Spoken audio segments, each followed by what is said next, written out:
Hello and welcome to my video, and today I'm going to be reviewing my favorite Hearthstone deck, which is going to be Zoolock. And so in general, the deck has a very early game curve with a 15 1-drops, and so oftentimes people see that as, oh, this is an aggro deck, and so they play against it as an aggro deck, or people play it as an aggro deck, which in some cases is good, but most of the time it's really bad, because the whole deck is made to make really great trades. And if you make really great trades, Warlock has such great late game staying power that you can oftentimes just outvalue your opponent by using combos like Archer's Veteran and Patches, or Prince Kaliseth and Patches, or Malchazar's Imp and Soulfire, and so on and so forth.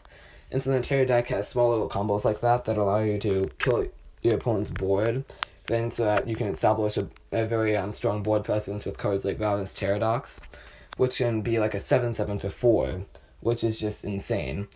And you can also get like a 4/7 Wind Fury or a 7/4 Wind Fury depending on what kind of deck you're playing against. Alright then, here's the second part of my video where I'm going to review some of the cards I play and why I play them, and some of the cards I play contrary to the popular lists. And so I'm going to start with some of the most important cards.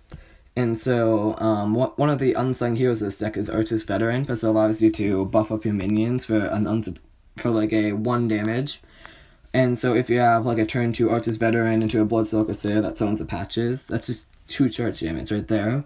And so oftentimes if your opponent, like say, plays a Blood Imp if you're in the mirror, or if they play a Murloc Tidecaller, it allows you to take your opponent's very good minions, and for like a very little cost. And then some other really important cards is Prince Kaliseth, because it's just literally the Prince of value. And then the reason why you play so many 1-drops in the deck is because of Dark Shadow Councilman, which allows for great combos into having a very strong minion for a very cheap cost. And that especially combos well with Firefly, Archer's Veteran, because you can get a potentially +2 attack, and Bloodstoker Slayer, because you might get 2 minions out of it. And so overall it makes the card worth running along with all those. And so then I'm going to kind of delve into the top of my curve, which would be Ravenous Paradox, because if you run so many 1-drops, oftentimes it's not too great to have a bunch of 1-drops on the board if you're playing against, say, Druid, where they have a Spreading Plague. So Ravenous Paradox gets rid of that and replaces it with a very strong minion, which can be, like I say, a 7/7 or a 4/7 Wind Fury or a 7/4 Wind Fury, which is just unbelievably strong to have on the board that early in the game. Then you play starting a chain game to protect your important cards like Malchazar's Imp, or say maybe you have a 7/4 Ravenous Paradox and you're trying to push lethal very early on in the game, and so that allows you to put 2 bodies on the board, which is typically enough on turn 4 for them not to be able to get through it. So they need to have some kind of hand combat tricks or whatever.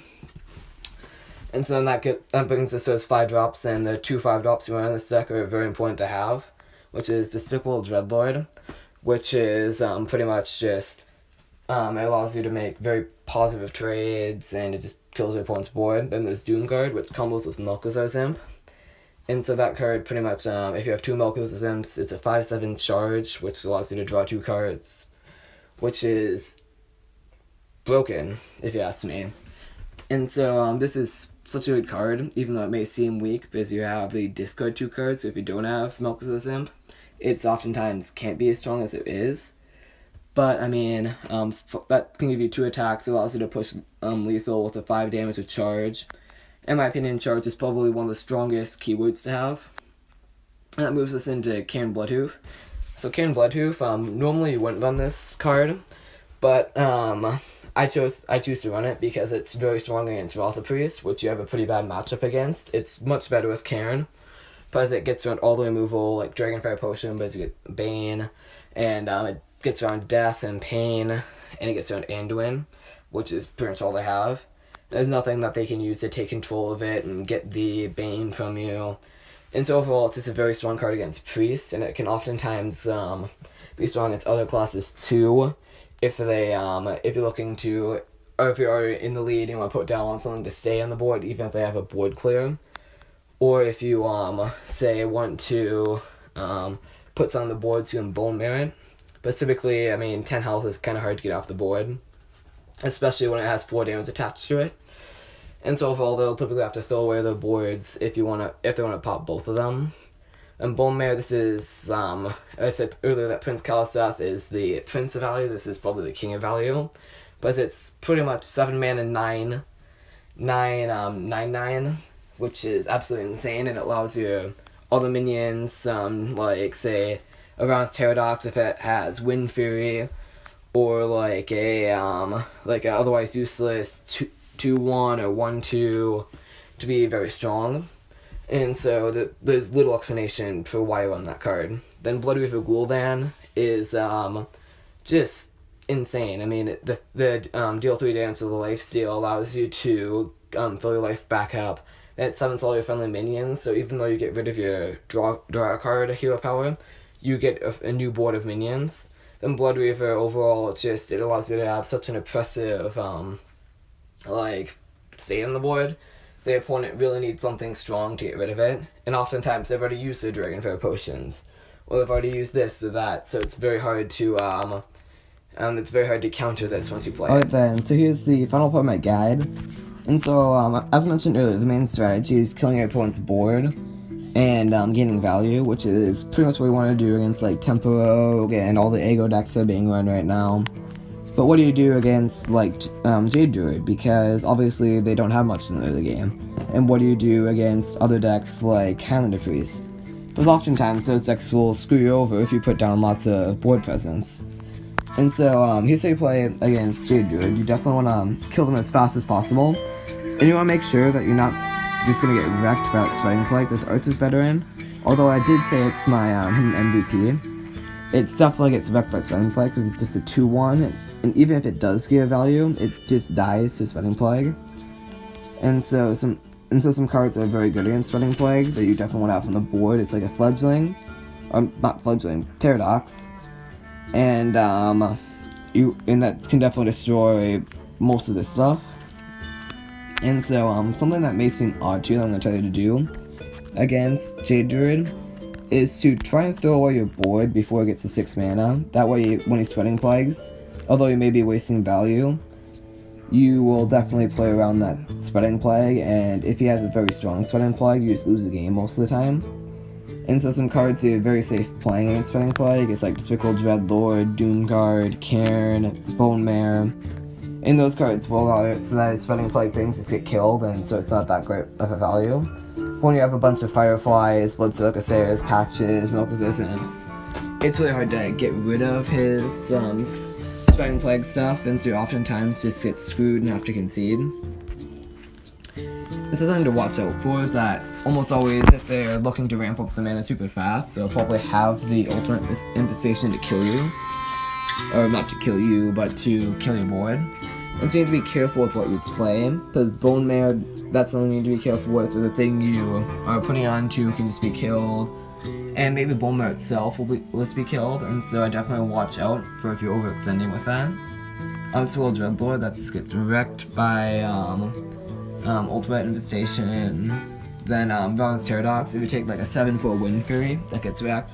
Make sure that you have something that can be resistant against Jade Druid. And so the main strategy though is just go full aggro, kill their face, don't bother with their early game board because it's very little. If they play Fandral, that's the one thing you want to kill because it allows to be very nourishes and just great value overall. And then it's pretty much how you play against Jade Druid. And so another one of the weird matchups is going to be against Highlander Priest, or Vaza Priest, whatever you want to call it. And so that one, you just need to play carefully. They have lots of board wipes with Wild Pyromancer shenanigans, especially with the coin. You have the Soul Priest, I believe it's called, which makes your Circle of Healing deal 4 damage to all minions. They have like Thalmos and Spirit Lash. They have Dragonfire Potion, they have Kazakis, and then they have Anduin. And then in terms of singular removal, all they really have is 1 pain and 1 death. And so a card you want to play that does very well into all the removal pretty much is Cairn Bloodhoof.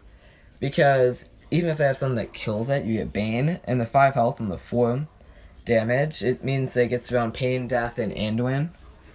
And then even if they can do the 4 health, which most of the board clears don't do, you get the Bane, which is another thing that's resistant to the removal. Just little Dreadlord's also pretty good. Something to watch out for to get repped by is that Valen's Pterodox, you want to take +3 health and another non-attack boosting modifier. Which makes him weird, even if you can get +3 health, +3 damage and Wind Fury, which would be very good in some matchups. It's just not that great against Raza Priest. And so if you played Kaliseth, which is a very strong play, you always want to play it when you get it. But you need to be careful. Make sure that you change your game plan with Pterodox and Dreadlord and Cairn, because all those can now be killed with Anduin and Pain and Death. And so make sure you're taking that into account when you're playing them. And then another card that gets out of removal is going to be Flame Imp. That gets much stronger once you have Kaliseth. Which is Veteran. Can be helpful to play on like a Kaliseth, maybe Sardonite, or maybe a Kaliseth, another Archist Veteran, just to get it out of the removal. And so a couple of things you want to watch out for is that if you play this on 7, then they can have Anduin on 8 and just take away 2 creatures on your board, and so you don't want to enable that. This card is very great, Blood of Gul'dan, because it just generates so much value and brings your board back that either got Anduin or Dragon Fired. And so overall, that's you just need to play carefully against Raza Priest. And you will lose some games. There's some games you just lose to. I mean, if they have Raza on 5, Anduin on 8, they have Dragon Fire and Kazakis. I mean, there's not much you can do. You lose some games, you win some. But overall, that's all I got for this video.